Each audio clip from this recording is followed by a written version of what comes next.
Where you from? Man, I'm from down in the valley. I got people trying to wish and pray that I'ma fall about it, all about it till we spoke in person. Don't wanna talk about it now, huh? Oh, you sound tough, Tony with them, don't get wound up. How you wound up? Another number in the round up. Put the town up, built the sling up. You mean like San Antonio? Nah, man, farther. Got the east side flow. I'm a giant in the space like FIFA. All the kids Bees up, player. Every time when they see my show, thinking that it happened overnight. Marco, what's the word, bird? Hey, how we doing? Good. Well, we got Tony already jumping on. Tony, you were supposed to wait, man. Hey, my bad. I thought I was going to be put like on hold somewhere. Nah, you're good. You're good. Maybe you can jump in and talk to us. Nice to meet you in person, virtually. Even It's a though I've pleasure, heard, guys. Thanks for having me on. yeah, You look man. pretty Well, comfortable out there, Tony. It's a beautiful day to be in the backyard. I don't know where the reports of all these rain came from, but it hasn't happened today. So we're going to hang out outdoors. Awesome. I like it. Awesome. I like it. Well, before we talk to you real quick, we're just going to announce a couple different things that we got going on. So we're dropping a lot of stories on the website. So if you guys are checking out the website, we've had some really good traction in the last 4 days since we became more active. We dropped a couple stories, and then tomorrow we have two stories drop in. One, we're going to talk about men's or women's basketball. So we got Lane Lord in there, Tony. I know that's someone you follow pretty closely, and then we got men's basketball, where there's only two returning players. One of them is Luis Ramirez from Los Fresnos, who actually we may be getting on in July, which will be pretty cool. And the other one is Always Right. With a great name like that, we definitely got a story going on with him, and he made the decision to come back. So we're going to drop a story there. We also got a football commit that just committed today or yesterday. I think it was today. Wait, today's Sunday. Hold up, it was yesterday. Yesterday, he committed yesterday. Offensive lineman from San Antonio Johnson, big boy, following up on the Trench Dogs. So really excited about that. So we dropped the article. So if you guys wanted to tune in to the website, please go check that out and do that. But let's get to the star of the show, Tony. Yeah. Tony, the voice of the 956, man. I know a little bit of the story, but I'm interested to hear more of it. But before we get into the story, as you can tell, I'm a food guy. Yeah. I like food, right? So I'm going to ask you a question. Okay. And don't look at Marco, because Marco's not going to be the one. This is all you, man. I want to know, if I put tacos, if I put burritos, and I put barbecue in front of you, which one you choosing and why? Ooh, of all three, I got to go with the barbecue, man. It's because you can never go wrong with barbecue. Sometimes you might get a bad taco. Burritos, I'm not into the burrito thing, but the barbecue all day long and twice on Tuesday. I love it. All right. I love it. Where's your favorite barbecue spot? I love Willie B's. Willie They got one in B's. Edinburgh and they got one in Alamo. Love those spots. I haven't been there Okay. yet. I think somebody else told us about that, right, Marco?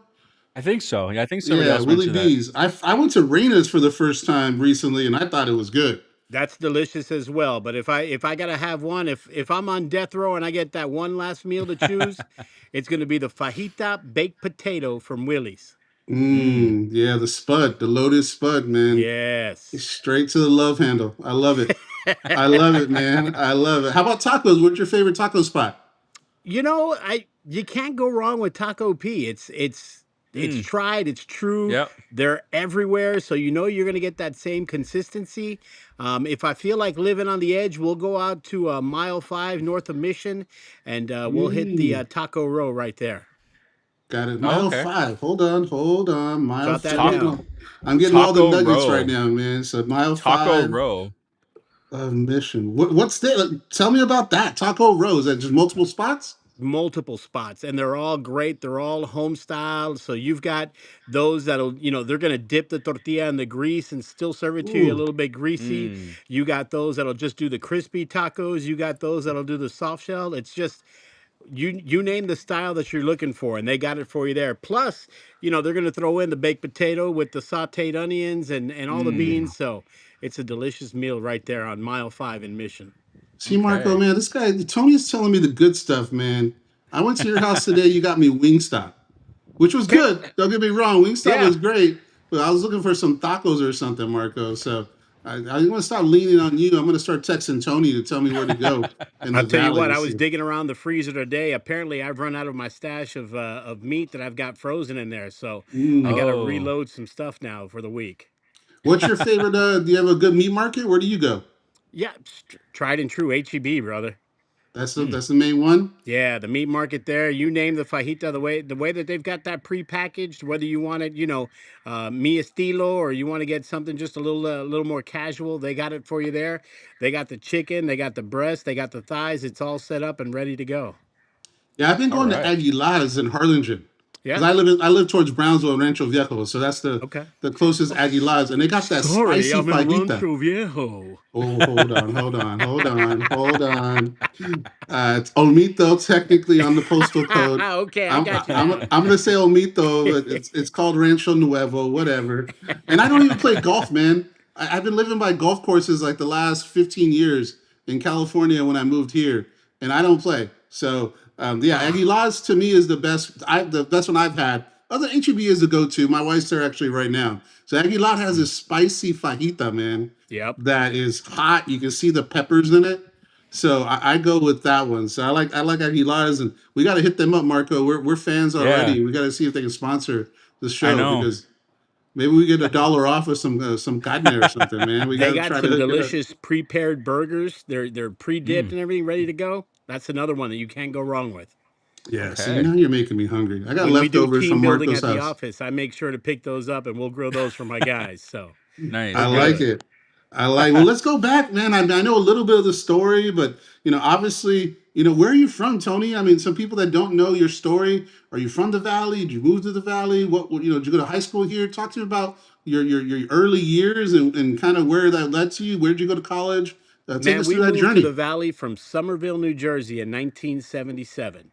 Mm. Oh And, wow. and we Okay. landed in the big metropolis of Alamo, Texas. We thought it was McAllen, but it turned out to be Alamo. So I'm a graduate of PSJ High School back when there was only one, class of 1990. All right. And then from there, I went to UTPA.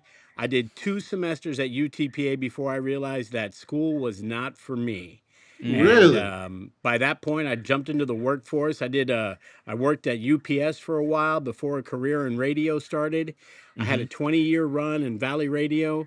And then when I got out, I was working for the folks at L&F Distributors, running their Yeah. STARS scholarship program.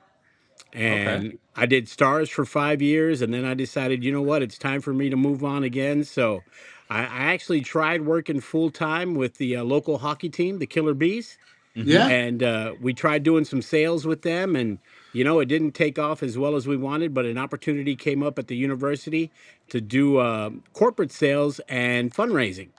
And Mm. I was asked to come aboard there, and was actually part of the team that saw the plan coming up for football. Okay. And I was there when we had coach, and we had the gentleman Young that was there with us, I believe. Was that his name? I don't even remember the names anymore. It's been such a long time. Yeah, I But remember we that did name. the initial plan to put everything together, and unfortunately, I saw that get shelved and left the university, and I went to go work for Hidalgo County Precinct 4, where I'm at now, Mm-hmm. and was very excited when I saw the plan come off the shelf for football. And they said, we're going to make a run at it. And we've had tremendous success, not only for football, but the entire athletic department since then. Yes. Let's go back because Marco actually mentioned this to me. I moved to California in 8th grade, and I Okay. was gone. And we were talking about you before I even asked you to come on, and he talked about your radio career, Yeah. right? So Yes. let's go because Marco was telling me you were Yeah. How So did that go, Marco? You probably can ask better questions on that than I can because you said you used to listen. yeah. So I mean, Tony, you were the voice of my childhood, man. I used to listen to you on the radio. Tony Forina's here.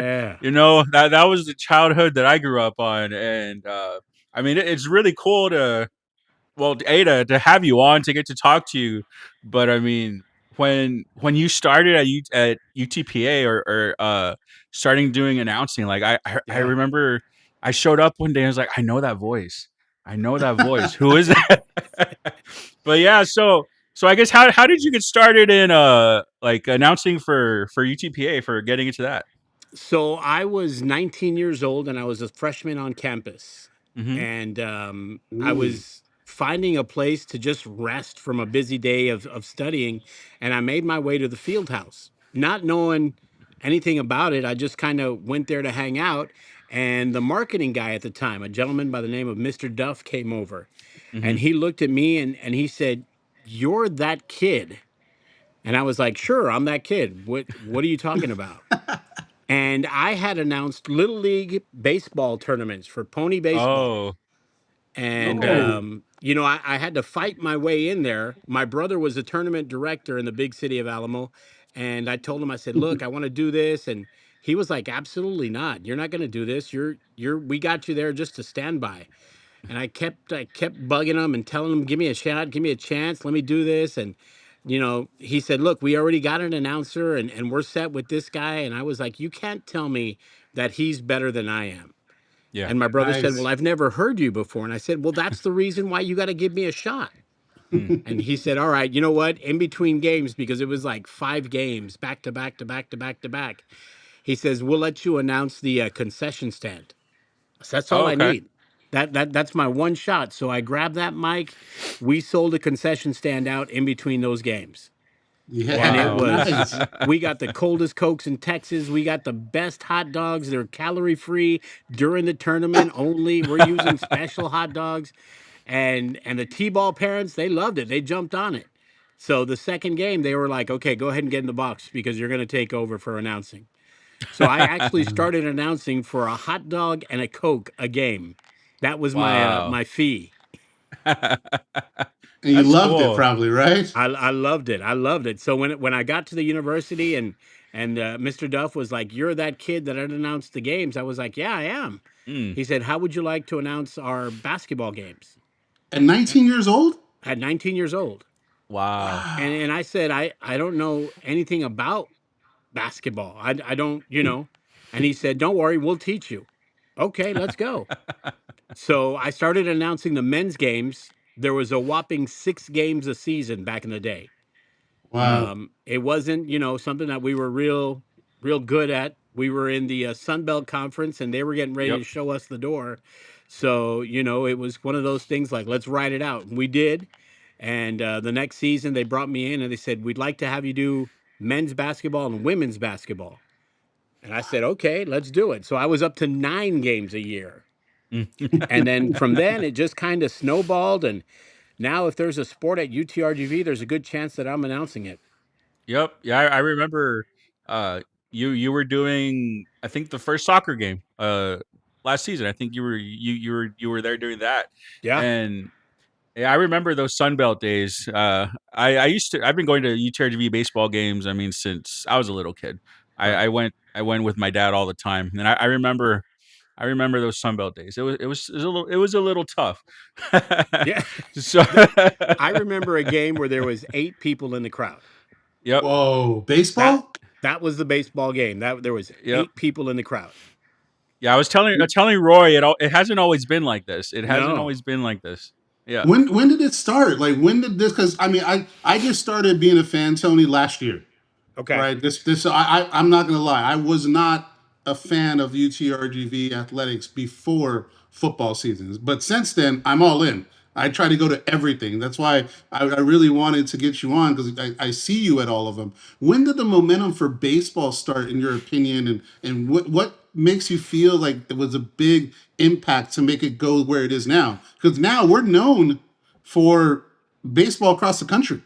People look Yes. at us like, hey, that is a team that's doing it right. When did that start? When Coach Mantrana was here, we were still the Bronx at the time, Mhm. not having a world of success, but we kept building the program, and Yeah. slowly but surely, people were coming in. Coach Mantrana left us, unfortunately. He passed away not too many years ago, and Coach Matlock came in. Mm. And there was some pretty good success early on. I think the tipping point was when UT made their trip to Edinburgh, Oh, yeah. and we had the Yep. Longhorns there. And it Mhm. was, well, you know what? Let me take that back. The first time Texas Tech came to play, It was a Oh day yeah. game. It was a like 2 o'clock start, and we had Texas Tech, and we had never seen that many red shirts at our Mm. own place. And you were just kind of like, well, wait, we're supposed to be wearing the orange today because it's a UTRGV game. I didn't know there was that many Texas Tech fans that were here in the Valley, Oh Yeah. and yeah. we gave them a great run. Then I think a couple weeks later we had Mississippi State come in, Mhm. and they had a Valley product that was helping him on the coaching staff, Okay. and a lot of his family came in. So that was pretty cool, and it was good to see him because I remember announcing him when he was playing Little League Baseball. Whoa. Oh, that's Jake cool. Jake, man, his last name slips my mind, but it's not a common last name. Crazy. And we had a great time with him, and you know he was very gracious when they came down. That game got called early because of the fog, but I think Mm. that set the tone. And since then, we've had some great series that just they come into town, and we've been able to build off of that. So a lot of people that are just jumping on Roy, like you are, saying, "Hey, I came in during football season." We've Hmm. had a lot of those that said, "I came in because of baseball season." And Right. Yeah. baseball opened that door and introduced them to them. The success we had in baseball rolled over to volleyball, Oh Oh yeah. yeah. and Huge. volleyball, they brought in Tech, and Tech came to town and they played a tournament with us, and we've started building up the volleyball program so much. And then, you know, we win the championship, and it's great to win it on your own home court. And it was a great time then, and more people have been jumping on the bandwagon since. So obviously, Yep. when football launched last year, Yeah. it was $25 to reserve your season ticket.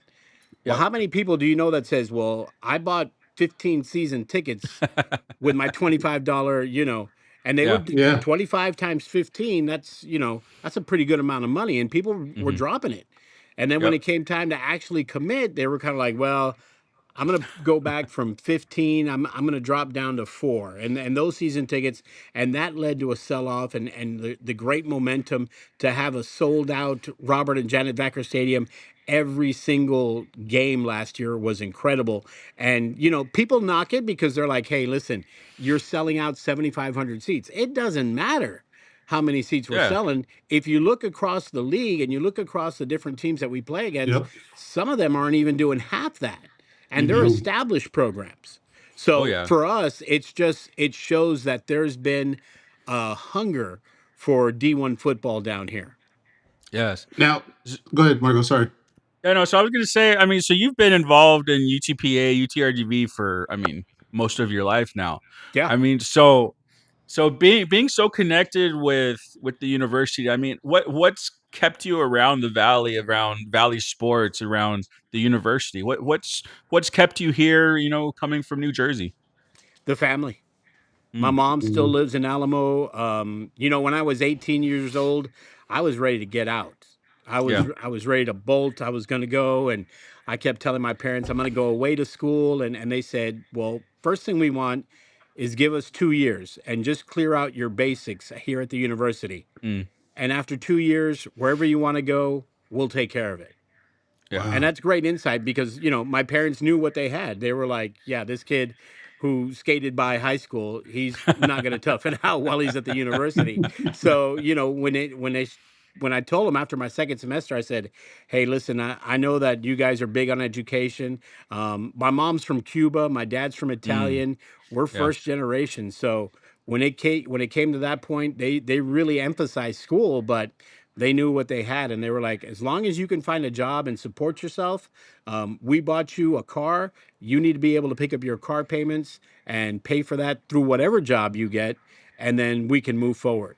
So I had to make sure that when I found a job, it was something that would allow me to pay off my note on my 1990 Chrysler LeBaron of $256.10 a month. That's a big Wow. payment. That That's a is, Yeah. big payment for back man, then. that was 1990. Yeah, that's a huge payment. Shoot, 250 now is a cheap payment, but man, back in 1990, that must have been pretty crazy, especially so young to have to Yep. take that responsibility. And like you said earlier, you've been here for so long and you've seen so many moments. Before we get into the football stuff, from 19 until the last, I would say, 2 years, since you're only 21, I know, but the history of it, what are some of the big moments that you've had that you remember, maybe one or two of them, that maybe the fans don't remember, or you can kind of give us of the UTRGV, UTPA that were like, wow, this is special? One that comes to mind immediately is UTPA, them playing ranked opponent Air Force at the UTPA Fieldhouse. And Mm. it was Coach Bob Hoffman and his team taking on Air Force. Air Force may have been coming in number 23 in the country. And it was a huge game for us. And we did everything we could to try to sell it out. That's before the rise of social media where you could share a link and get your tickets here. That was really a lot of guerrilla marketing that we were doing Mm-hmm. and getting the word out there. We had a pretty full field house. At halftime, I think the score was like 18-12.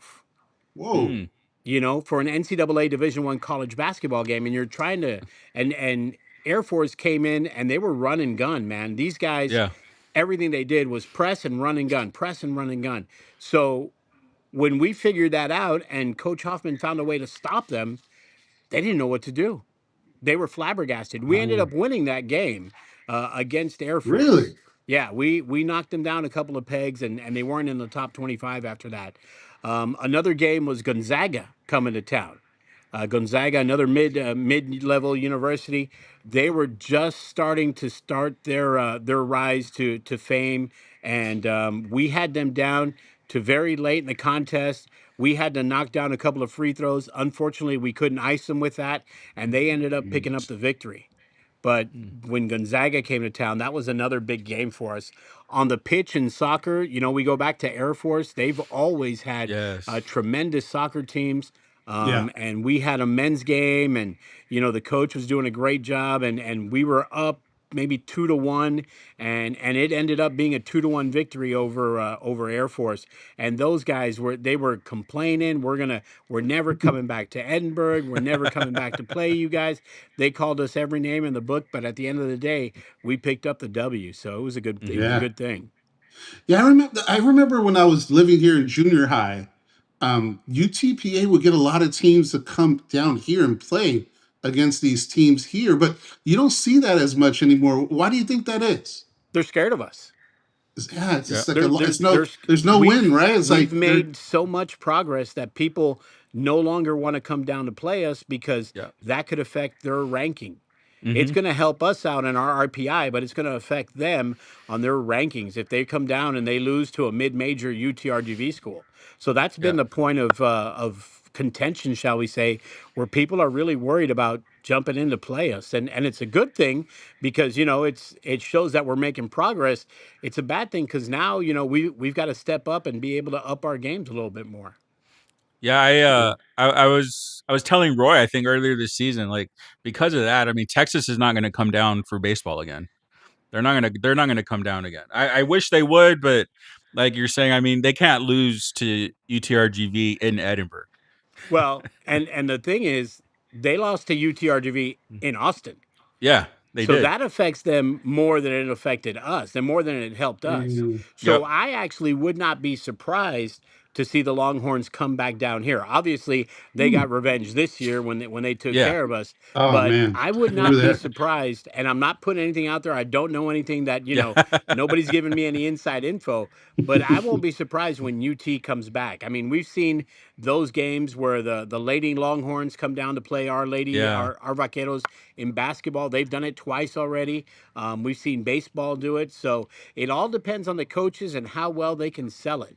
And Hmm. and I wouldn't be surprised to see a UT come down and play us. And let's not forget, during the Coach Al Ogletree days when we were playing at Jody Ramsey, we always had A&M come down.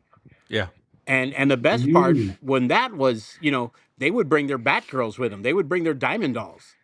And for everybody down here, you weren't going to see Yeah. the baseball team. You were going to go see the Diamond Dolls and Wow. these ladies that they bring in. So it's always been a different hook to get these teams in. But I think nowadays a lot of schools they look at UTRGV and then they look Hmm. at their own program and say, is this a team that we can defeat? And a Yeah. lot of it is, I will say that 60% of it is the teams that we have on the field, on the court, in the pitch, whatever it is. But the other 40% are the fans that will come Yes. out and be very vocal and be Hmm. very supportive of the team and do their best to represent Edinburgh and the Rio Grande Valley. Yeah, so a couple different things. You just mentioned the crowds. I mean, obviously that's a huge advantage for us when teams come down. Yeah. And honestly, and hearing from opposing players, I mean, that's something that they look forward to when they come here. I mean, when you're not when you get maybe a few hundred people in your stadiums when you're away and you come and play in front of 4 or 5 thousand, I mean, that's got to be fun as an opposing athlete as well. But real quick, talking about, you mentioned Jody Ramsey Stadium. That was such a nice stadium. That was the first one I went to, and I kind of wish we still had that. It was such a great place. But so what about the Valley just makes it different? Like the athletes, the community, the fans. What about it is different from what you've seen in other fan bases? It's the support. It's the fans. You know, when we're playing regular English music, they get into it. Mm. But when you throw in the sabor, when you throw in a little Daddy Yankee, you throw in some Bad Bunny, you throw in el tiki taka tiki tak, people go crazy for it. And I Yeah. think this year our social media team did a great job highlighting the other football teams Yeah, that they Mm. came down, and every time that we played one of those songs, Yes, yes. they're they were dancing. dancing and they were having a good time. And Yeah, I'm sure a lot of coaches were like, dude, you just made opposing team social media because you're dancing to their music, which at the end Yeah. of the day, I mean, if the teams are having a good time, that means that our fans are having a good time, and that's a good product to have. Yes. And so also something that Roy and I have noticed, I mean, when when we get players down here, a lot of the times they stick around. I yeah, mean, do you think it's that sense of family, that sense of community that lets us keep those players? I mean, to be honest, I was pretty surprised we kept Armani this past season. And fingers crossed, I mean, we still haven't heard anything, and no news is good news on that front. But I mean, what do you think about the university in the area is lets us keep those players? I mean, what doesn't? Let's start off with the food. I mean, that's how Yeah. we started the program. Let's start off with the food. A lot of these guys come from up north, and they've never had the authentic Mexican food that they're having down here. Hmm. And yeah, then you look. For me, it's an hour and 10 minutes to the east, but South Padre Island being right there. Yeah. A lot of these guys, they're not coming in from an area where they've got a beach that close by. yeah, So, that's a real seller as well. But obviously, at the end of the day, it's the family environment that you get at the school. yeah, I Hmm. had the opportunity. I was having dinner with my wife the other night at Yard House and Mm. ran into Coach Lord, who had a recruit in town. He had his staff. He had their parents. They were here, and it was a great feeling to be able to chat. And I don't, as I told the girls that were there that night, I said, "You're not in uniform, so I have no idea who you are." Yeah. So they would call out their number, and I was like, "Okay, this is who you are." I don't know why I just flipped like that, but it was one of those things where I would tell them, "Okay, now I know who you are because I can see." Once you told me your number, I knew Mm. exactly who it was. yeah, But it was just one of those things, and it's not often that I run into him out there, but I've been known to on the spot, hey, you know what, let's welcome this young lady, she's from here, and how would you introduce her? Oh, okay, let's go for it. She yeah, stands 6 foot 1 inch of forward out of Missouri, Charlotte O'Keefe, and you Yeah. build that up for the athletes and the parents, and they're just kind of like, wow, this guy's he's able to perform on command like that. And I kind of hope that they remember that, and they'll come Hmm. back and say, hey, this is a once we get them down here, I think a yeah. lot of them just see the community, they see the way we all get along together, and they figure this is a good spot for me to be. Hmm. Yeah, I speak to a lot of the recruits because I'm big on X, right? Okay. And X has all the recruiting updates, the Oh yeah. post, and I've been lucky enough to build a lot of relationships with coaches and players. So they tell me when they're coming to visit before I even know, and they reach out to me, and they're always talking about how it was and how just the same thing you're talking about, the family, the small town. It's a college town, right? You can tell that the athletes are the main priority here, right? And that's a big deal to them. I can just imagine. I don't know if you remember that movie, The Program, from the '90s, Yeah. where the recruits coming into the stadium and they'll have you're on the mic, right? And there's like, now coming in from Refugio, Texas, or whatever. So I just got that picture in my head thinking about the recruiting trip. So I wanted to ask last year because we covered football and basketball very closely last year. I think Right. we probably covered basketball more than any other handle out there. And then this year we're going to do volleyball and soccer. But for Awesome. those two sports specifically, football and basketball, what is your biggest moment that you remember from those two sports last year? Football, it's obviously kickoff, the first one. Yeah. Mhm. You know, everybody saw the duck swim across the pond, but you didn't see the legs kicking underneath. So Yeah. It's crazy. there was so many for me. I had audio trouble because I was actually on the field, not in the booth. And I was doing a Oh, lot of on okay. the field stuff, and sometimes my mic would cut out. Sometimes my mic was, Yes. and it was a challenge for me to be able to bounce back and say, okay, you know what, just I lost it a couple of times, but it was like maintain professionalism, because I hold myself to a certain standard, and for me, if I'm not having fun, then how can the crowd have fun? Yep. So it was one of those situations for basketball. Just having the new coach and the players that we brought on, whether it be an always right Philippe Brankovic or Hmm. Corey Cotton, and the success and the excitement that they brought to the field house. It was something that I don't think we could match. And each time I always look for something different that I can use with each player. You know, so always right. Obviously, he spent a lot of time in Mexico, He did. and Yeah. he was announced out of Durango, Mexico. So Hmm. I would always emphasize for him to kind of do it very much in Spanish when I'd Mhm. introduce him. Numero uno, always right. Yes. For Corey Cotton being from Miami, he Yep. was Mr. 305 to the 956, number 4, Corey Cotton. There are things that you kind of put out there so that people will remember that, and it's a lot of psychology that goes into it. Some of the guys, they just hey, just call my name, put me out there. And there are other guys that appreciate the buildup, and we go from there. So volleyball is fun because a lot of our players are Brazilian, and Yes. that's where you really get to emphasize some of the names that you get. You're just like, Coach, are you kidding me? Are you want me to announce this name?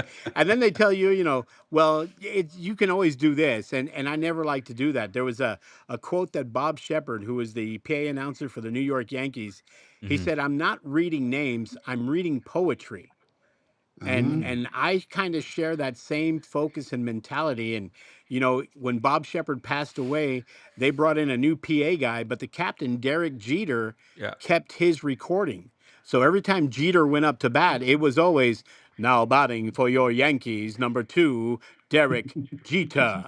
Yep. And that's how it rolled out. So it's he was one of the guys that I looked up to, and you don't hear that very often, where like now I find myself going to the games at a different venue, and I won't pay attention to the game. I'll pay attention to the PA guy. Yeah. And I'm like, man, I could top this guy, or I should be doing this gig here, and that type of mentality. So I'm always looking for a new idea to lift or to be able to use at our place. Yeah, I think there's a lot of excitement, and I think you're part of it. And this year was, like I said, the first year where I was going to games, and I identified you very quickly as part of the whole environment. So Mhm. kudos to you, man, for somebody like me that had never been to a UTRGV game. I was in, and you're part of it. So coming up this year, obviously, me and Marco, I even got Marco, bought season tickets to basketball, right? And Nice. so that's going to be fun for him to have that. And I know he didn't have that before. What excites you about the new basketball coach? I know BC to me has been doing a great job, and brought in this team is going to be insane. I'm a basketball guy more than a Right. football guy. They just have length and athletic ability. What excites you about this basketball team and the direction they're going? You know what? Seeing the two guys that we got to stay, and Mhm. seeing what Coach Chambers is going to build around him. I started back in 1990, so I go back 36 years with the program. Coach Cahill Fennell was the one coach that left on his own accord. Yeah, it's crazy. Everybody else was shown the door. Everybody else was told, listen, we're not going to re-up your contract. But Coach Fennell was the one guy that said, I'm leaving and I'm going to this program. And Western Michigan, they picked up a hell of a coach, and they've got half of a great team and half of a great staff that are with them. The rest of the season is looking, it's exciting because we don't know what to expect. But we know the success that Coach Chambers brings in. We know that his pedigree and being at what was it, 11 of the last 13 NCAA tournaments and representing like that, it's always something to build upon, and seeing the players that are coming in, and who do we get, and these are guys that we follow them on Twitter, and I've managed to pick up a lot of them on X because I talk about the programs, and I'm always Yeah. wishing luck to the the different coaches. For me, it's always great when one of them decides to follow me. I'm like, bro, I'm just the PA guy, but let's have fun while you're here. You know what I mean? Yep. Yeah, those are fun. Go ahead, Marco. So Roy was mentioning how, I mean, now that he started going to games, I mean, he noticed just how much of the environment you are, how much you bring to the environment of the athletic, of all our athletic teams. So I've always wanted to know this. So when I first started going to games, we only did who. There was no cares. So at what point did we switch to the who cares? Because again, when I was little, it was just who. There was no second part to that. You How did didn't we tell switch? me about this, Marco. I thought it always was who cares. It was who first? Yeah. It started out just who, but I would never announce the player the second time. And then in the way of Bob Shepard, I would, say, okay, I'd come back and announce just the last name the second time. And then the folks that started the who would jump in with the cares. So it's Nice. that's Jerry the Whistler and Roy Yep. that are down the third baseline. Those guys that have been there since long before I got there. They're players. Jerry's been a supporter for quite a long time, and those guys, they, for me, it's what can I do to get in with the crowd, and what can I do to have the crowd come in with me. So when Yeah. they say who, I repeat the last name, and then they do the cares. And we've had coaches and athletic directors fire off emails, call athletic directors, call university presidents, and when they come back and they say, well, why does your PA announcer always do that?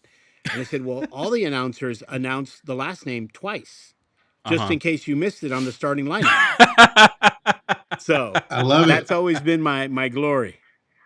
Yeah. So I mean, yeah. Like, did you talk to Jerry about that, about adding the second part, or was it just something that you added on? Just added on the fly. Oh, okay.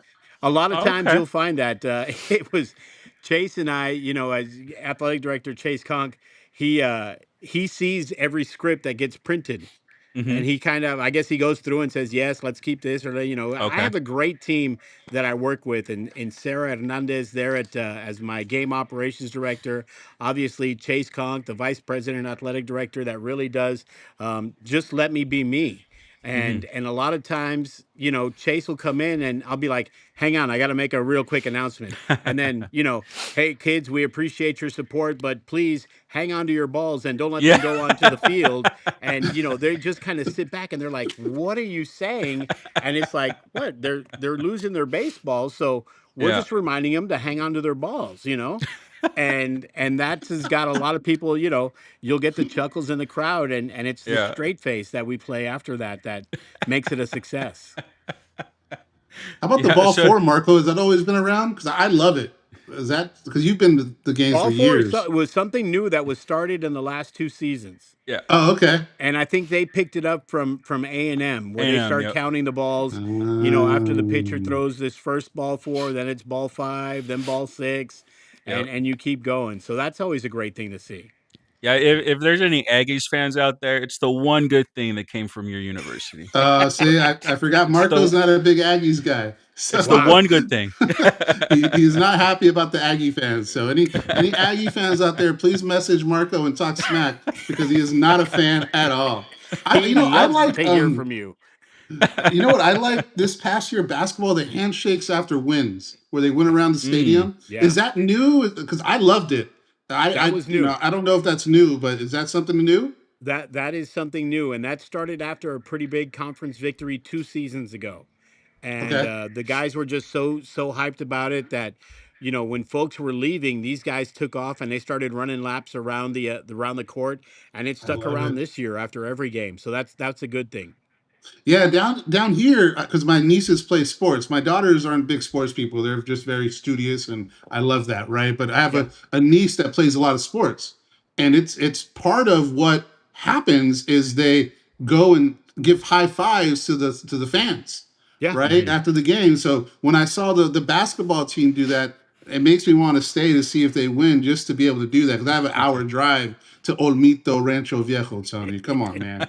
Come on, man. Technically, it's Rancho Nuevo, but I got it. So for you, Tony, I mean, I imagine you have like Marco said, you've been part of the environment, and I imagine you had opportunities to do different things. What do you want in the next 20 years from now when you're retired and you're 41, not 21 like you are now? What do Right. you want to be remembered, and how do you want to be remembered? Because I think you're a big deal when it comes to the environment of UTRGV. How do you want to be remembered? Well, I don't plan on retiring. That's not something that I'm looking at. If the university decides that they're going to separate from me, that'll be up to them. But I still Wow. want to be out there as long as I can, as long as there's breath in my lungs. And I have such a great time doing those games. Hmm. I've done. I was thinking about it today. I've done Harlingen White Wing games. I've done Yep. Edinburgh Yeah. Roadrunner games. I've done Rio Grande Valley Vipers. I did a season of the Rio Grande Valley Silverados from the CBA. Hmm. I've done the Rio Grande Valley Dorados, the Magic football team, obviously Killer Bees. But what started it all for me was UT, whether it be Hmm. Pan Am, whether it be the Rio Grande Valley, whatever the next development is for our school. I started there, and for me, it's kind of like a very special place. There's a lot of things that I do that, planning vacations. It's like, Yeah. okay, wait, that's right around the season. Let me find out what games I need to, advise them of, and most of the time it works out great. This past September 11th was the first football game that I missed, Hmm. but I was invited to go see Notre Dame and A&M at Notre Oh, Dame. So Got to do it. I was yeah. like, I can't miss this opportunity, and I was still watching UTRGV while I was there, but I was enjoying the Fighting Irish game. Yeah. So to me, it was just something like, here's an experience, and the minute I came back, I was blowing up my game operations team, and they do this there. We need to look at that. They do this there, and we need to look at that, and you just share Nice. the ideas, and sometimes they stick, and other times it just doesn't work out. But you do what you can to make your program better. So, Yeah. You're a true pro, Tony. We can talk to you for hours, man. But we're going to start getting into the rapid fire because then we'll go 2 hours long. And I want to watch the UFC tonight, man. We I got hear some you. good fights coming up, man. So we're going to get into the rapid fire. Favorite sport to announce? You got to pick one. Baseball. Mm. Baseball. Toughest name you ever had to say on the mic? Sadat Nejipoglu, Mm. That UTVA basketball. sounds like you practice.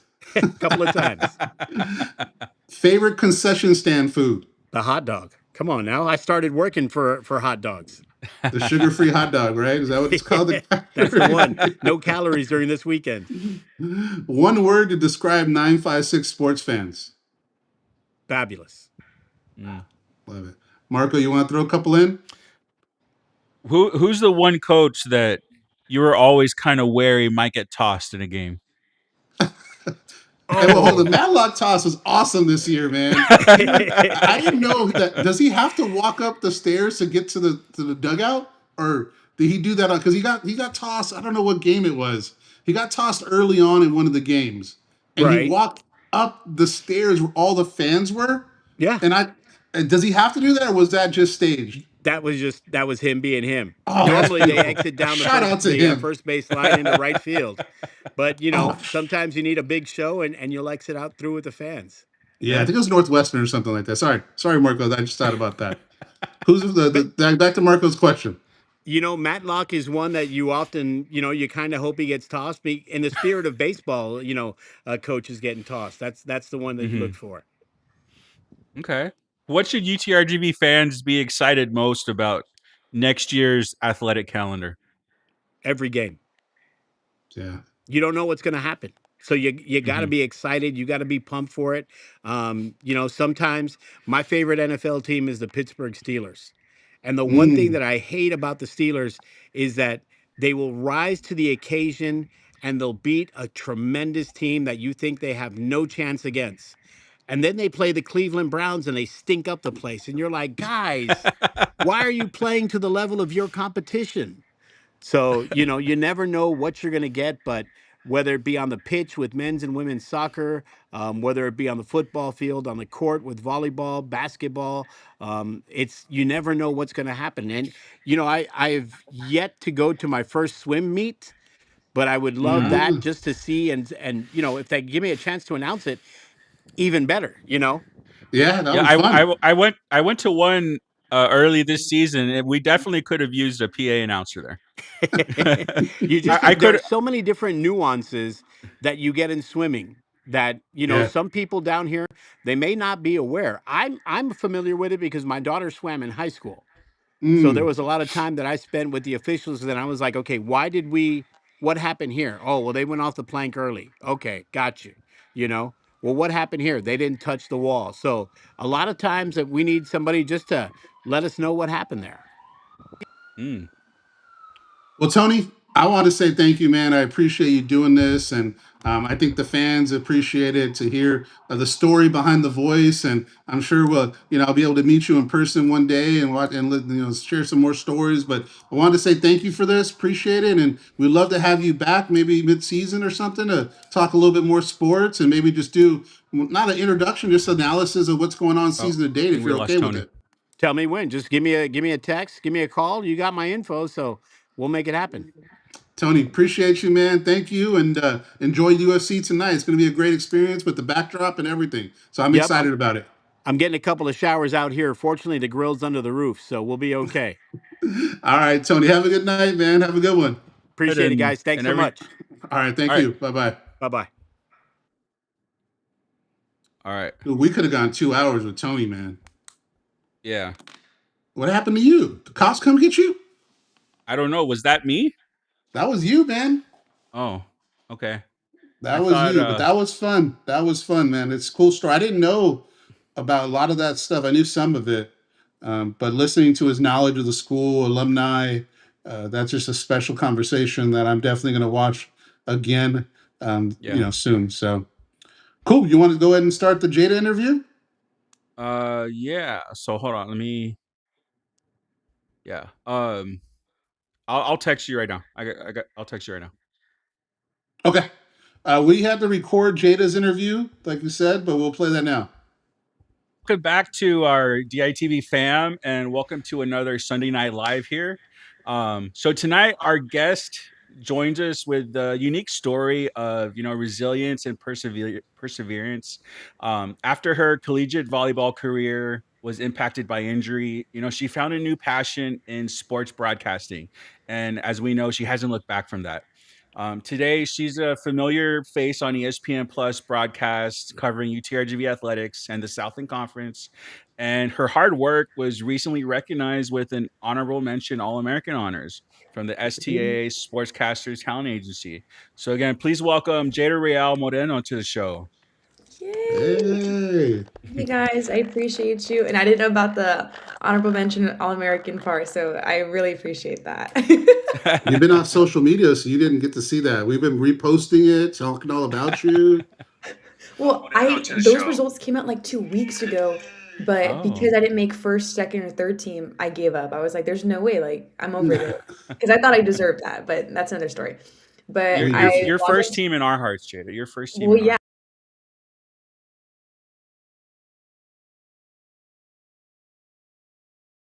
I wanted to be the winner because there was an actual winner for a competition. Oh, okay. But yeah, I fell a little bit short. And then one of my Southland Conference play-by-plays, he does Longhorn Network. He messaged me like at 11 o'clock at night, like maybe 2 days ago, the screenshot of it, and he said, "Congrats." It's like, what is this? I'm an All-American after all. So yay! Thank you guys. Yeah, I Absolutely. mean that's that's the huge a huge honor to be named an All-American in anything. I mean that's huge. So again, big congratulations. Thank you. And so Jaeda, a lot of people know you from ESPN Plus broadcast, UTRGV athletics, the Southland Conference. But if I had met like 15-year-old Jaeda, what would she have told me that she wanted to be when she grew up? Well, when I was 15, I was in theater. I was Mm, in Ooh. all the UIL clubs. So I've always been speaking and a communicator. So Jada would probably tell you she just want to talk for a living. Jada was a little bit slower when she was 15, to say the least. And I was also all about high school sports. So I was on my okay. volleyball team. I did all these clubs. So Jada was very different at the time. Very cool. So was like sports or broadcasting even on your radar at that point? Did you know that was something that could be a career? No, I honestly wasn't even watching ESPN games at all. I would watch like NFL with my dad. I'd watch the Cowboys and stuff. Hmm. But that was the only pro games I would watch. I watched no college ball at all. So my own life revolved around my own volleyball team and then the Okay. Cowboys. That was it. There was nothing else. So, no, I never thought about even going into broadcasting. I didn't start thinking about it until I tore my ACL Mm, and I was on the bench and I wanted to talk to my teammates after the games, like, what's going on? Like, what happened? And why did you make that choice? And I realized, like, okay, this is kind of a job-ish. It could be something. So then I went to my D3 college admin and asked if I could do something. We don't have the resources. And then my knee situation brought me home. So then I sought out UTRGV athletics. They brought me on, and the rest is history. So no, I didn't know that this is what I was mm. going to do. All We right. got to give a shout out to where you're from, right? What city or what town in the valley are you from, and what college was that? I want to hear. I want to hear what it is because there's a lot of small schools, but I want to see which one that you went to. So I'm based in Westlaco, born and raised in Westlaco. I Go went Panthers! to Shreveport, Louisiana to play at Centenary College, Okay. roughly 9.5 hour drive. So imagine making that drive like 4 times Hmm.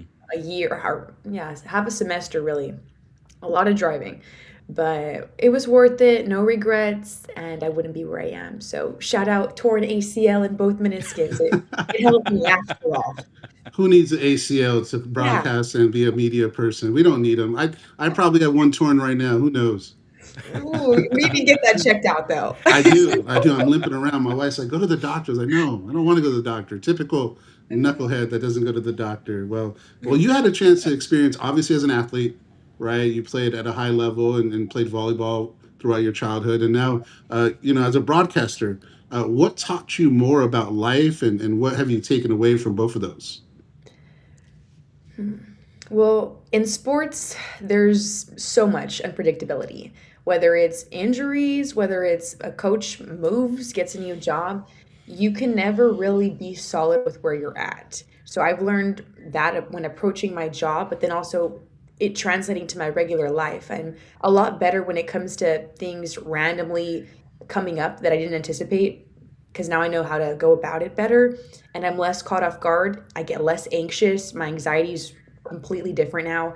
Hmm. And I think I've been a lot more disciplined with following through with communication, with storylines, doing things to the end, which I would argue it also happens with my day to day life. I'll start cleaning the bathroom and then I'll stop after I do the mirror and the sink. And then the next day I'll do the toilet and I'll sweep and mop. It's like, no, Jada, you got to do it all together because that's the sequence you need to do to get the best results and the best urgency. So same thing with storytelling, like just a lot of small nuances in the job that have actually been very disciplined in my regular life. So I've learned a lot about myself too and how I can improve. Is there anything that you wish you would have done better earlier to prepare you? For my job? Either, yeah, job or just life. Because I mean, being an athlete, I was an athlete when I was young, and I was a college athlete also. And I remember just going through it and thinking that this is going to be forever, but I didn't prepare like for the real world. So, is there anything you would have done differently as an athlete to prepare you for what you're doing now?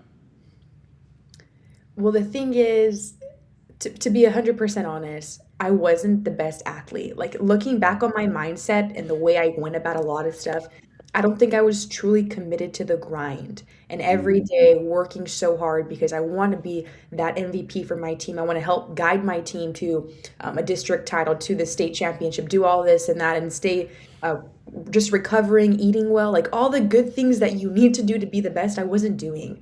And I think I was lying to myself saying, I'm doing that, but in reality, I wasn't.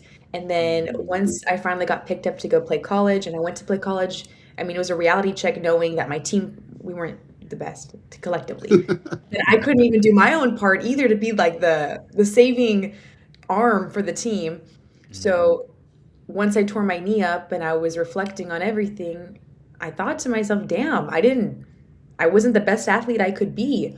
So that kind of was essential for me to take on this job because then I wouldn't be in this position. But if I were to have been way more serious about athletics and my own sport, I don't even think I would have gone into broadcast. You know what I mean? Like I Oh probably would man. have all 4 years of college volleyball versus just one. Mhm.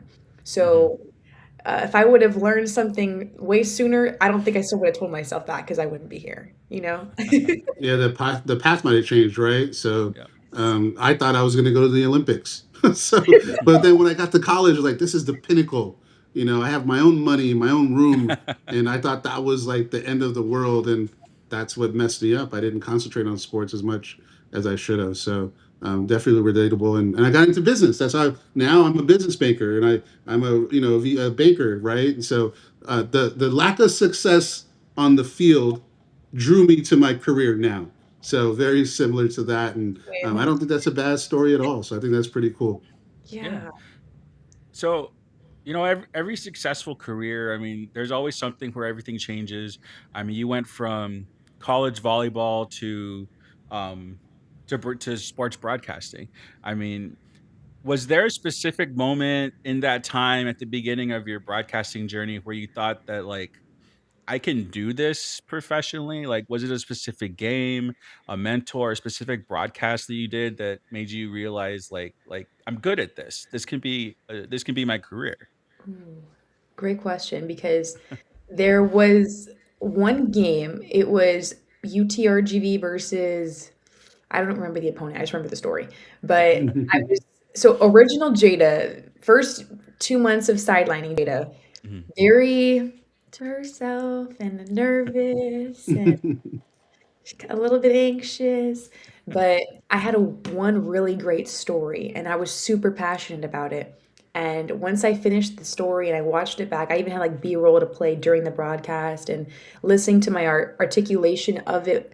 And I'd even like stuttered for a second and then I recovered and I kept going seamlessly. Mm. And then listening back, I was like, okay, I might have messed up a little bit, but the story is so good and I look so good and I sound so good that I thought to myself, like, it doesn't matter if you make a tiny little mistake, like, this is the best I've seen myself.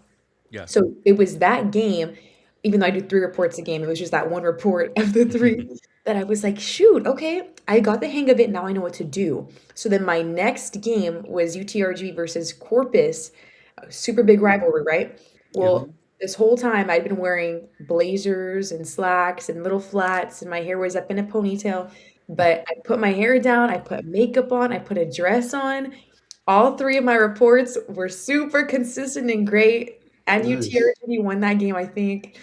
All I could think about was how consistent I had been and how much that one passionate story made me reflect and think, "I need to do every story passionately, whether it's Mm. interesting to me or if it's number-wise, as long as I can be passionate about what I'm talking about, the viewers will listen to me and they can't refuse it. You know what I mean? So Yeah, yeah. it was that game. I was like, oh, and it was on Jacob Galindo. He used to be the GA for the men's basketball team, then ended up getting promoted to be the Dobo. and then now he's actually at Corpus, which is crazy. Wow. But he's an awesome guy. It was an awesome story, and that was when I really found the breakthrough. That's cool. That's interesting. Like I'm a teacher, so like there's been spots in my career where it's kind of the same thing. Like I understand how to deal with these children now. Like you have that one breakthrough, so I understand that. But that's really really cool. It was a Roy, whole confidence shift. Like yeah. literally, my wardrobe changed, and I physically felt the confidence too. It was really great for my just my belief in myself too. Hmm. Yeah, you make it look obviously so easy, and I know it's not easy. I remember watching shows like this, like, oh, I can do that. And then when we did it, I was like, ooh, this is hard, right? Can you take us kind of behind the curtain for like a Saturday football game? What does your week of preparation look? Because I want to hear that because just talking to you, even off the camera, you prepare a lot, and I know there's a lot of grind to it. So for a Saturday game, if you can walk me through the progression of preparation that you do, so people can kind of see what that looks like and talk about what you enjoy about it. Well, typically, let's say I didn't have any games the week prior, because I'm stacked with games, right? Yeah. So in general, if I only had one game a week, I'm starting at least a week in advance on researching the opponent first. Because I already know the UTRGV team, whether or not I know specific stats or the players. I know the basis, I know the foundation. With the other team, it's a completely new roster, new coach, new people I've never covered before because I was covering someone else the week prior. So as long as I'm touching up a week first or a week ahead of what I should be looking for, I'll be fine. So that's my timeline. First of all, just 1 week in advance. But if it was a Saturday game, by that Sunday night, yeah, full Sunday night, I've already done all my research for my opponent. Wow. So then by Monday, I'm ready for football practice. And I go to football practice. I'm watching and I'm observing. I'm listening to the coaches. I'm taking notes down. I'm looking at body language of the players. It's not my business to know the play names or the calls or figure out who's going to be possibly on the injury list as early as it is in that Monday practice.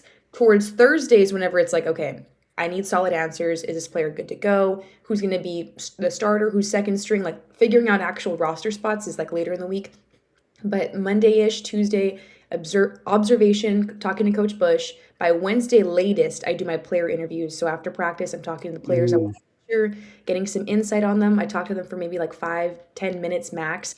I have an audio file. There's no microphone. There's no camera. So it's just a one-on-one. And Mm. it's crazy because, I do a live report on somebody and they're showing on the broadcast and it's like, oh, how does she even know any of that? But I got all the information during practice that same week to talk about these few days later without a camera and a microphone to begin with. You know what I mean? Right. So Yeah. you half my job is off camera. And like 80% of it is research. Like Right. literally 80% is research, 20% is game day, and it's just delivery, consistency. But sorry, that was like all over the place. But to No, you're answer good. This is great. the game day prep is going to practice, researching the teams, talking to the players and the coaches, formatting my stories, choosing the best storylines that I actually want to debut on air on camera, but then still Mhm. having all my other stories as backups in case Marcus Hurd is going crazy. It's like, oh, guess what? Last week he had 20 pounds of ground beef, maybe unhealthy for you, but he said it has fueled his fire because a quick liner or two to enhance the storyline. Like he's doing Yeah. why really quickly. Let me drop in. Hey, throw this to me real quick. So Yeah. having those extra Mm. tidbits is just as important. So I'm not talking to just one or two players at practice, but it's knowing what's going on with everyone, and it's 100+ roster. So you can imagine Wow. what's how crazy my head gets sometimes.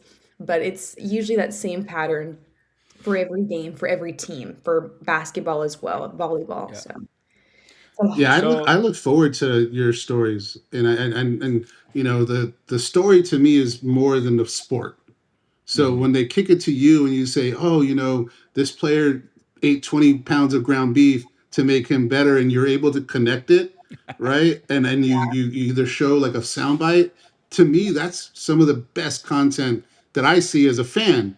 And I know you work hard at it, and when you're able to connect the dots naturally, it's awesome. So kudos to you, and I really enjoy that and am a fan of that. What's the best story you uncovered from year one at UTRGV? Because you did a lot of them. Okay, that's the thing. Year one was 2023 for me, and I wasn't even sidelining for UTRGV. So Mm. technically, 2024, um, the best story I Or did. Oh, basketball or football season last year. That's probably the biggest one. Year one of football. I should have preferenced that. okay. Year one of football. I did a really great one on Frank Medina, Oh but yeah. after post evaluation, way too long, way too wordy, and I should have been way more direct with it. So that's the thing. You have to be reevaluating yourself. What could I do Yeah. better? Mhm. So it was a great story. That was probably my best one. But if I want to choose one that better capsulates, I guess, what I prefer, which is simple, direct, straightforward. Listeners don't have to second guess what I'm hearing. You know what I mean? Like tight and concise. It would be the one I did on Nathaniel Wallace Dilling. And that's because Mhm. I was rushing. I talked about him playing the violin Yep. to his nerves and stuff. And we had our B-roll, but because I went a little bit too long, the play already started. So that's the thing too. Mm. Oh. I don't have a monitor in front of me to show when the plays are going on or starting behind me because I'm facing the camera the opposite direction. But in like the big Yeah. leagues, you're gonna have a monitor so you know what's Yeah. going on. But in that instance, it's like I should have stopped talking a lot sooner because now I'm taken away from the game. So it's like I Mm. would be in and out, and which is something I'm still learning, but it really varies on every sport. But Yeah. that's the Okay. question. It's Nathaniel Wallace Dilling's violin. Such a cool Yeah. story he has. I met his mom and was able to do a Mother's Day thing for them, and he's a cool story, and she's a passionate person. So yeah, that's fun. And I like how I love how a perfectionist you are, right? Because even though like me, I was like, that was a great story. What are you talking about? You're like, oh no, but I should have done this and I should have done that. So I respect the hustle and I respect the professionalism. Go ahead, Well, Marco. that's Mhm. the thing though, like, you have if you wanna be the best, if you wanna get Yeah. better, you need to look Yes. over your work, like, not just for Yes. this specifically, but when I do, like, have other students shadow me, I'm trying to reiterate that to them too, like, I know it's hard sometimes and awkward, it's like you know you messed up in that report, but you have to go back and listen to it so Yeah. you can take away some positives and the negatives and then reapply them, so, like, the Mhm. Frank story was a minute long for a football game. Jada, what are you doing? A minute long for football? That's acceptable for baseball, maybe Mm. for basketball, but for football, it should be no more than 30 seconds max, Mm. Ah. at least in my opinion. Yeah. And then I watch the pros and stuff. You never hear them talk for a minute either. Half the time you're like, what are they even talking about now? Like 45 minutes in, they're barely listening. What happened? Like, who are you even talking about? You know what I mean? Yeah. So Yeah. clear, concise, tight is the new Jada story format I'm going with. Okay. Very cool. Yeah. Uh, I never thought about it like that. Like I know. I mean, we know that sports are slower, faster, but I never thought about how the sideline reporters need to think about that and what they're Yeah. doing. Yeah, that's really cool. That's really cool. You have to be Um, now. You have to be. yeah. So so Roy's a girl dad. I don't have any kids, but I mean, women being able to succeed in sports is a huge thing. I mean, so instead of talking about just Jada being a woman in sports, I want to ask you about like leadership. So you're becoming someone that young girls in the valley, like especially girls that like sports, that would like to be in a role like you're doing. So I guess when did you realize that people were starting to kind of view you as a role model? Well, after one of the basketball games this past year, like recently, it's probably January, so like 5 months ago, I had just finished covering a doubleheader. So I'm already Mhm. exhausted. I've had a long week of prepping, and the game ends, and this high school student comes up to me with her dad, and she's telling me, wow, like I saw you walking around, like, you know what you're doing? Like, how did you get into this? Because I want to do what you're doing. Mhm. Oh, cool. And it was actually in person, yeah, like, I'm used to sometimes, like, people DMing me like, "Oh, you're really good," but that's as far as it goes. They don't Right. ask, like, "How do I do this?" Oh. So I told them, "Oh, I'm still a student," and this is my major. I started a few years ago, but this could help you. And then they're freaking out saying, we didn't know you were a student. You don't look like a student. You don't act like you're a student. Like, wow, like what high school should we go to? We just moved into the valley. My daughter's going to Mercedes right now. Where should she go? Like, where did you go? So I'm like, damn, I don't know about Westlake. I don't know. Westlake doesn't even have an AV club. But go somewhere where there's an AV club, first of all. But we ended up recommending PSJ Bears. But point is, that was very I was caught off guard. Like I said, I had a long day already, and then it's a dad and a daughter, and then she wants to take a picture with me, and I realized, like, oh, I guess I am a little bit inspiring. Okay, thank you. And then slowly from there, that was like the main one. Then I started getting DMs on Instagram when I started posting the Southland tournament, when I started posting my baseball reels. And that's the thing too. I usually use my work account as my portfolio, but I only like videos and stories I do. I don't post anything like personal, like engaging, like, hey guys, hope you're having great, like nothing like that. It's just straight business. So once I kind of tweaked that a little bit to include some more pictures and behind the scenes stuff, that's when I started getting more DMs like, hey, like, I really like what you're doing. Can you help me out? I'm a major. I'm going to Colorado State. What do I do? Or how do I get into this? So I was like, shoot. So I would say this past year, I discovered I'm a role model. Yeah. Great, but now I'm absolutely. Like, let you down, girl. I got you, but I don't want to let you down. Yeah. So, I mean, I guess discovering that this year, I mean, does that responsibility like ever cross your mind? Like I need to put my best foot forward even more now, make sure I can be a good role model.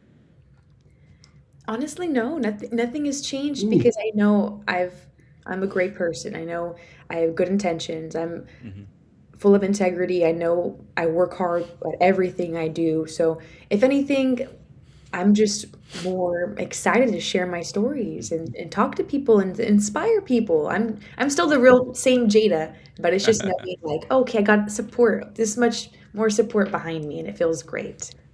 Okay. And is there a message that you would like to give to young girls that might be interested in doing this? Ooh. It's going to be hard at first. Yeah. It's going to be hard, but don't let that stop you. Don't let that stop you. I did maybe like 8 games, and I hated it. And it wasn't fun. It wasn't fun because I was so in my head. And that's the thing too. You can be so prepared, but then the speakers are super loud or you're next to them. Or there's somebody passing by you who's waving at you, trying to get your attention while you're mid-report. Or the band is playing and then they stop abruptly and now everyone can hear you talking all of a sudden because you couldn't hear anything, even yourself, because of how loud it is. The ball comes flying at you. There's so many external factors. It's hard to anticipate everything when you're barely beginning. Yeah. So don't let that discourage you, but that's why I didn't like it for first 8 times, because there was so much going on and I couldn't focus on my reports. And I also felt like I was memorizing my stories, which also girls don't do. If you want to get into this, don't memorize, trust your instincts, be prepared, and just have bullet points. That's all you got to do. Just follow the bullet points and let everything else happen around you, but stay so focused. But yeah, it's been a journey. I didn't like it at first. You might not either, but don't let that stop you. No, I like that a lot. And I think, people are noticing you, Jaeda. Like when we were at the game, I took my 2 daughters and they saw you with the microphone. They said, Papa, or they called me dad and said, what does she do? And I said, oh, she's the sideline reporter. Let's watch her. And we weren't being creepy. It's my daughters and I were like, watch what she's doing. And you went to run and get Coach Cahill. And I was like, watch, she's going to interview him and she has to be there. And it's just as cool to see because I tell them, be confident. Like I wanted to build strong women, right? I was like, this world's not nice, right? And I told them, look at her confidence, right? She's walking with a purpose. She's out there doing something that a lot of people want to do when she's there. So kudos to you. I don't want to throw too much shine and make it weird, but I just think what you're doing is great. My biggest question, and I know we can't break any news, but what's in the plans for you? What do you expect, and what do you want to do in the future, and where do you see this going? Well, goal-wise, in 5 years at least, I'd want to be covering power conferences, whether it's working internally for a university there or working for the conference itself, but power-wise, still in college. Okay. In 10 years, I want to be covering professional, hopefully by then, maybe even sooner. But that's the timeline I have for myself. But in these next few years, I'm kind of just going to freelance. I'm going to see what I can get, put my name out there. But I don't think I can tie myself down right now to a full-time job, knowing that I'm trying to pursue this full-time. And it's just knowing the research itself and the commitment to going to the practices and figuring out these storylines and doing that itself. This is a full-time job, but we just don't get paid for it. Like, even in the real industry too, not just down here and everywhere you go. Like, talent, broadcast talent, it's niche. And very, very few schools will hire you to do that full time. And you have to have all these other jack of trades. And even though I do have a few myself, that still isn't per se enough to really ensure me a full-time gig with what I want. So freelancing is kind of the best route for me right now. It's not financially the best, stability wise, but I'm gonna have to sacrifice. And when I make it big and when I'm recognized with how much I deserve and everything, it's gonna be worth it. And that's what I'm striving for. So I'm gonna keep working hard every day, being the best version I can be, inspiring others, but most importantly, sharing the stories that people don't know, because that's the best part of sports. Yeah, I'm looking forward to seeing Jaeda, take the place of Holly Rowe, Lisa Salters, Aaron Andrews, all those guys. We're gonna see Jada on TV, and we're I'm gonna gonna be work like, alongside them, and then I'll take their job once they retire. Once they retire, though, they're still amazing. I love them. But yeah, that I have a feeling. Yeah, we'll see. We'll see you there one day. We love your work, and I have no doubt that you're not gonna get there. Well, that's the thing. I get so many messages too. Like, people compliment my work, and I'm like, "Thank you. I worked like 10 hours on this one story, and you only saw it for 1 minute or less than a minute, and it looks like you have to try so hard to not look like you're trying so hard." Right. Like, it's hard to do. So you could imagine and how much practice it takes and stuff. But going kind of back to what you asked about, like what I should tell young girls, it's like that too. Like, it's all about practice. You can't be great from the start. Just practice. Yep. Yeah. Very, very, very cool. Like I know. I hope that a lot of the dads that watch our show, share this stuff with their daughters. It's one reason why we wanted Pamela on last week, why we wanted you on just to just to spread the awareness that women can also be in this field.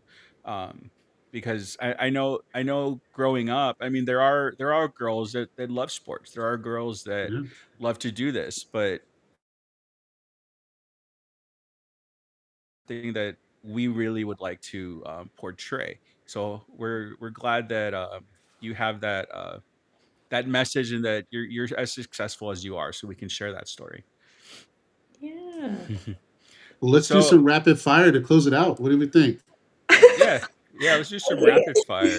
Yeah. So, favorite sport to cover? I can't answer that. What? Every sport, every time it's the season of the sport, that becomes my favorite sport. So I guess all of them I can't answer.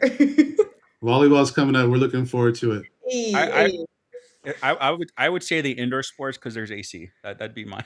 And there's the band and there's the echo from my job to where it's like, I don't prefer that. I don't prefer that. See, Marco, you don't think about, he's a band guy too. So yeah, you guys make all make that noise, band director. You're messing up Jada's reel here, man. Yeah, I was in that band that bothers you when I was in college. What's the loudest? I love the band though. What's the loudest crowd or game you've been to? Ooh. Probably Kids Day. Basketball Kids Day. The entire gym is full of yelling kids. Headache. Fun. I know that. And the band's not even there. There's no room for the band. It's only kids, and they're louder than the band. Coffee or energy drink? Coffee. Oh, okay. Favorite sports movie? Blindside. Which Oh, we one? haven't gotten that one before. The Blind Side? Oh, love that movie. Yeah. I So know. good. And that girl is fierce. I love Bullock. Yeah. I love Yes, it. Sandra. She's a gangster in that movie. So I like her. Who's your favorite athlete growing up? Ooh. Probably Tony Romo, which is weird because he's a guy. But Antonio. Okay. Tony Romo. He's I great. know, He's great so on weird, right? CBS. That's I Yeah, mean, all he I watched. true, yeah. I mean, growing up in the valley, you're gonna watch the Cowboys, yeah. all day. Favorite ESPN personality. Ooh, Ashamadi. Oh, okay. And last one, broadcast booth or the sideline? Sideline. Sideline. Sideline. Once you go back, or no, once you dip your toes in it, you can't go back. There's no Oh, going. No. okay.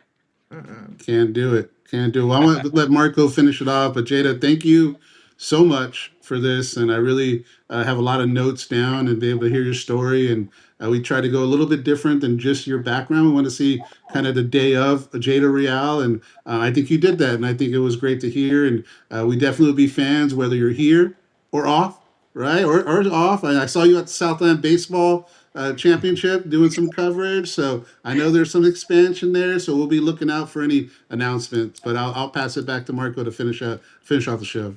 Thank you, Roy. Yes. Mm. So Jada, again, like Roy said, thank you so much for coming on. I know I know that you are just a busy person. So taking the time to do this is something that we really appreciate. And I know that one day I'll see you on Sundays for NFL coverage, and I'm going to be I'm going to be telling everybody that I talked to her. I'm going to be telling everybody I And girl, talked to take her. a vacation. Friends? What do you mean we're friends now? Nah, we're good. Take a vacation, girl. You deserve it. So hopefully you're able to take some time off and get a little time off there. But you're gonna be busy. So thank you for joining us. We appreciate it. We'll stay on and talk a little bit, but I want to say thanks everybody for joining. Another great guest that we have, and a Valley girl, right? Yep. So a Valley girl 956 through and through, and we're gonna be able to watch her ascension, and we'll be able to kind of be on her tail and follow her as much as we can. Thanks, Jada. Yep. Thank you, guys. I thought I was gonna be solo, Marco. Having a big old face on there by myself. Well, I That was great. made it back just in time. Yeah, that was a good interview. That was a good interview. Man, I don't know. We keep on topping ourselves with these interviews of the people that are coming on.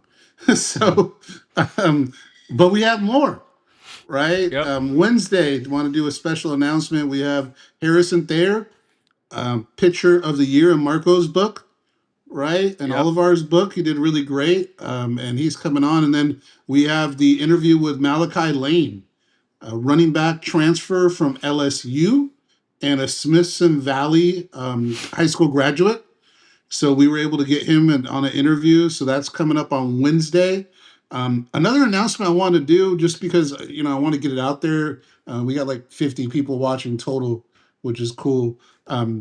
Anybody at UTRGV or anybody that knows people at UTRGV looking to get into sports journalism, we have an opportunity, right? We're talking always about giving back and allowing people from the valley, from our home area, to get into and be a participant and learn and grow. We would like to have some interns to be able to come in and write some articles. Marco and I are going to be writing the articles for now, but I would love to have somebody that wants to be in sports journalism to come in and do some stories and be able to us to publish them on our website to get some experience and use for their resume, and build a Rolodex, or if that's what you call it, Rolodex, I don't even know, and build a body of work. What is that called if you're building Well, stories to be able to present within your resume? What is that? I mean, it's not a Rolodex, that's for sure. It's It sounded right in my head, man. a portfolio. See, there you go. See, once again, like I told you earlier, we always got to have a smart guy. So, Mm-hmm. so let me rephrase this. We would like to have an intern that would come on and build their portfolio of articles, and we can publish them on our website. So we would love to have that. We also have room for photographers and videographers, right? So if anybody's out there that wants to be a photographer, sports journal photography, and is good at these video edits that the kids are doing, I'm not very good at it. So we use CapCut and we use as much as we can to do it. And then we have some other shorts that we like to do. We want to give somebody some experience to do that. They can put it on the resume. We have a business. This is what it is. And we want to pay it forward, and get people from UTRGV, students, or high schoolers. Shoot, if you're up and coming sports journalist in high school, and that's what you want to do, and you're from the Valley, hit us up. So great experience to do it. Great experience to go through what we're doing and building this thing. Our hope is that after this year, we look back and we're like, whoa, what a difference between when we started and when we ended, because we're building this the right way and we're going to do this the right way. What are your thoughts on that, Marco?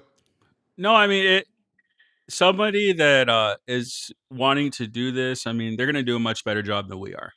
I mean, I'm not a writer, I'm not a video editor, I'm doing my best. But again, yeah, we would like to have somebody on that is much better at this than we are. We know where we lack, and that's one of the areas. Yeah, so if We gotta anybody's have a job. We interested, have to do something, though, Marco. We're good. So we'll be doing this. Hopefully, we'll both get better at this. yeah, I mean, we'll still be doing articles, but you'll be able to tell that the other ones are better. You'll be able to tell Yeah, the other ones are better. that's 100% right. Yeah, and we can't say anything yet, but like just change the topic a little bit. We have something really, really cool that will hopefully be coming in July. So We do. when Yeah, I don't we want to know, say yet, no, we but can't. But I do want to put a little tease out there. Yeah, we look at have us something trying. really, really, really, really cool that if everything works out, we'll be able to bring you a ton of content and like really cool content. I'm excited about it. Blessings to us, hopefully, if it goes through. But the cool part is even having the opportunity to put us in the room to have that opportunity is pretty dope. Yes, Especially only doing this for not what, even a year. December? I think December we started doing the shows, right? Like not less than 6 months, 6 months since we started doing this show wise, and the social media has been since August of last year, so not even a year. Mm-hmm. So if this turns out to be, if it doesn't, we're still going to do this. It's not that we're not going to do this, but the opportunity that comes up, we're definitely going to try to take advantage of it. And then once we get it confirmed, which I think we should have it either confirmed, whether we're happy or we're sad next week, Yeah, right? But you'll be able to tell Wednesday. We'll tell. We'll put something yeah, up. yeah, we're a I little know what off Wednesday. We didn't get it. I know what I'll do, Roy. I'm gonna hide something in the background if we get it. If we are going to do this, I will hide something in the background telling what it is. I like it. Just Yeah. don't jinx us, man. Well, if we don't get it, then I don't have to change anything. So It's true. It's true. But it's exciting, you guys, and it's only going to help the content. Like I think I announced it earlier, we have our first sponsor, and we'll be announcing that. And this is a great company that really just is bought into what we're doing, and had some kind words, and was able to say, hey, look, we like what you're doing supporting the Valley. We like the content. We like that you're doing it a different way. And our purpose is to give back. Our purpose is to not do this for money. It's not a money grab for us. It's really a passion for me and Marco, and we love doing it. And I talk to Marco all the time, and we're trying to build this and do this as much as we can and get the stories out to everyone. And if nobody's listening, we're listening, but we have 55 people listening, right? And that's a big deal to us, right? For a channel that just started and doesn't have the numbers in the background that a lot of channels do, we're doing an amazing thing. And I look at it every day. I look at the website. We just started publishing articles Wednesday, right? And we already have, I think, like 500 unique views in a couple days. on top of the 8,000 that we had when we started the website in December.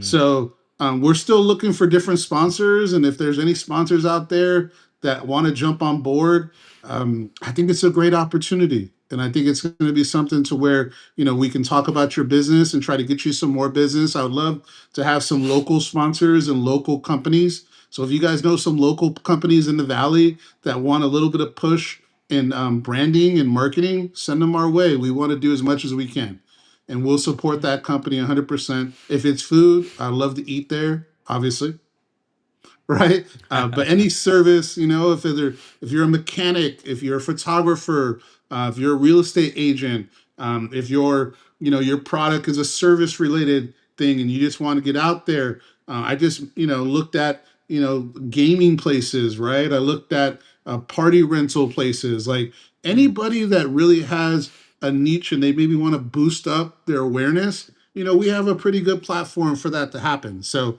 I want to endorse that and be able to let people know that it is available. Yeah, Any final and thoughts, Marco?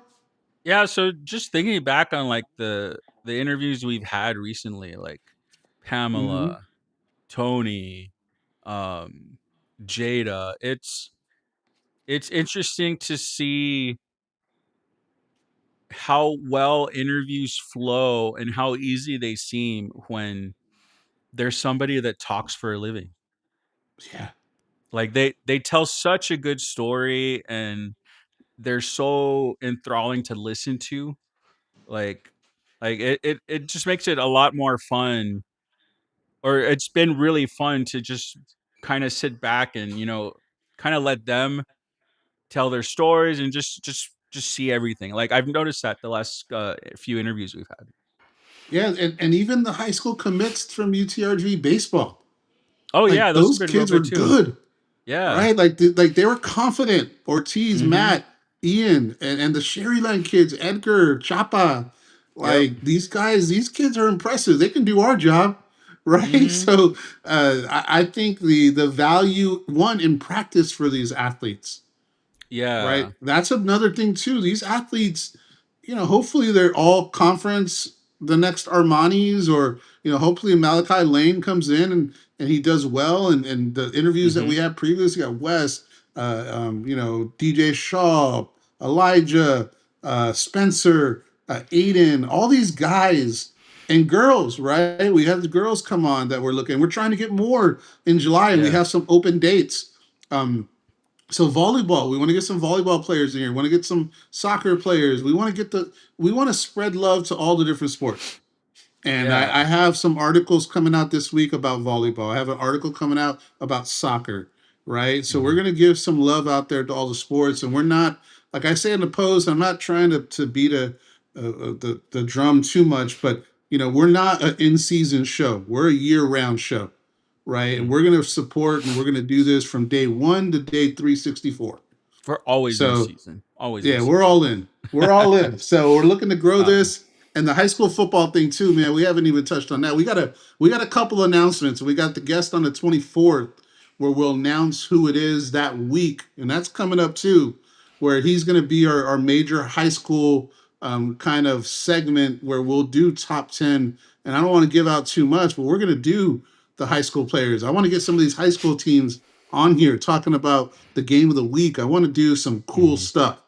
Coaches, I want to do everything we can to when you guys are tuning in Wednesday nights at 8 o'clock. And this was a different one because we did this one at 6 o'clock. I'm sorry, Marco. I know you didn't like it. You got mad at me today when I saw you. It's a one-off this is what situation, right? We're gonna do it to where we'll give you guys what you need to know for the Friday high school games, and we'll preview the Saturday football game. And then on Sunday, we're going to revisit that and talk about it. So we have some segments that are going to be bangers. We got Mhm. some guests that are going to be bangers on a weekly basis. You're going to be able to see the flow every week of what to expect from us weekly. You're going to know Mhm. exactly what's going on Wednesdays and Sundays. So, Yeah. the Well, DITV, ESPN, I'm not trying to be ESPN, but when you turn on ESPN, you know what to look for. We want to do something like that. and then just one last shout out before we head off. So this today, I guess or this weekend they had the THS BCA All-Star games for high school baseball up in Oh yeah, Round how'd Rock. that go? I'm not sure how the games went, Ortiz. but Matt Ortiz from La Jolla was there, and Nick Valdez from Sharyland was also in that game. So shout out to them for amazing season and just getting to be a part of that All-Star game which includes all of Texas. I mean, it is a big accomplishment. Shout out to the wife for making me a cup. Can't see it that well. There it is. Got the vaquero. We got Rally the Valley. Got the palm trees. So shout out to the wife for making the cut. So I think we're gonna sign off. I'm gonna watch these fights and start adulting, if you know what I mean. And we're gonna be back Wednesday with Harrison Thayer, Yep. UTRGV pitcher, and Malachi Lane, running back transfer from LSU. So please tell a friend, tell whoever you can. Wednesday nights at 8:00, Sunday nights at 8:00. Sorry, Marco. 8:00 Sundays. Yeah, Sundays. Yeah. Yeah, I know. Today was 6, and I know you're not happy about it. Oh, okay. I already forgot what time it is. So. Well, it's time to get going. So thanks, everybody, signing off. Appreciate you guys going on. And once again, man, the longer we go, the more people we get watching. Mm-hmm. I don't know what that says. I think it just I think just more people see that we're on, and they click it. So that's good. Or you can say people start liking us because they start getting to know us a little bit more. I mean, that's cool too. Maybe not. All right, we'll see you. I'll talk to you later. I'll text you after. All right. Peace. All right.